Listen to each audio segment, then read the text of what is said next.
இந்த ஃபோட்டோவில் செங்காலி வேஷம் போட்டிருக்கிறவர் திருநெல்வேலி மாவட்டம் வைராவி குலத்தை சேர்ந்தவர்.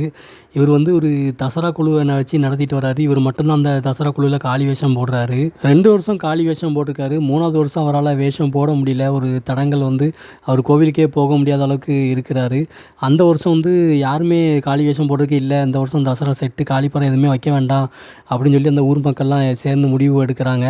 அப்போ வந்து இவர் ரொம்ப ஃபீல் பண்ணுறாரு. நான் கஷ்டப்பட்டு 2 வருஷம் எடுத்து நடத்தினேன், 3வது வருஷம் எடுத்து காளி வேஷம் போடுறதுக்கு ஆளே இல்லையேம்மா அப்படின்னு சொல்லி ரொம்ப வருத்தப்பட்டிருக்காரு. அவருக்கு அன்னைக்கு நைட்டே முத்தாரம்மன் கனவுல வந்து சொல்லியிருக்காங்க, இந்த வருஷம் கண்டிப்பாக நான் என் அக்கா தங்கச்சி எல்லாரையும் இறக்குறேன், எல்லா காளியுமே வருவாங்க அப்படின்னு சொல்லி அந்த கனவுல வந்து சொல்லியிருக்காங்க. அதுக்கப்புறம் ஸ்கூல் படிக்கிற பசங்க, அந்த ஊரை சேர்ந்த நிறைய பேர் எல்லாருமே சேர்ந்து காளிப்பறை வச்சு சாமியை வச்சு கும்பிட ஆரம்பிச்சிருக்காங்க அந்த வருஷம். ஆனால் யார் என்ன வேஷம் போட போகிறாங்கன்னு தெரியல. யாருக்குமே சாமியோட அருள் இறங்கவே இல்லை. 5 நாள் ஆயிடுச்சு. அதுக்கப்புறம் யாருக்குமே சாமியோட அருள் இறங்கவே இல்லைன்ட்டு இவர் வந்து ரொம்ப ஃபீல் பண்ணியிருக்காரு. என்னம்மா அப்படி பண்ணிட்டீங்க, எனக்கு கொடுத்த வாக்க மறந்துட்டீங்களா அப்படின்னு சொல்லி கேட்டிருக்காரு. அன்னைக்கு நைட்டே அவரோட கனவுல மையான காளி வந்திருக்காங்க. மையான காளி வந்து, நான் வந்து உன் செட்டுக்குள்ளே இறங்கிட்டேன்ப்பா, நான் வந்ததுக்கு சாட்சியா இன்றைக்கே சாமி ஆடுவாங்க அப்படின்னு சொல்லி கனவுல வந்து சொல்லியிருக்காங்க. அதே மாதிரி அடுத்த நாள் நைட்டு வந்து பூஜை நடக்கும்போது ஒருத்தர் பயங்கரமாக சாமி ஆடியிருக்காரு மையான காளி இறங்கி. அதுக்கப்புறமா சாமி சொன்ன மாதிரி ஒவ்வொரு சாமியாக அவங்க செட்டுக்குள்ளே வர ஆரம்பிச்சிட்டாங்க. சொடலமாடன், முத்தாரம்மன், தாடகைன்னு ஒவ்வொரு சாமியாக எல்லா சாமியுமே அவங்க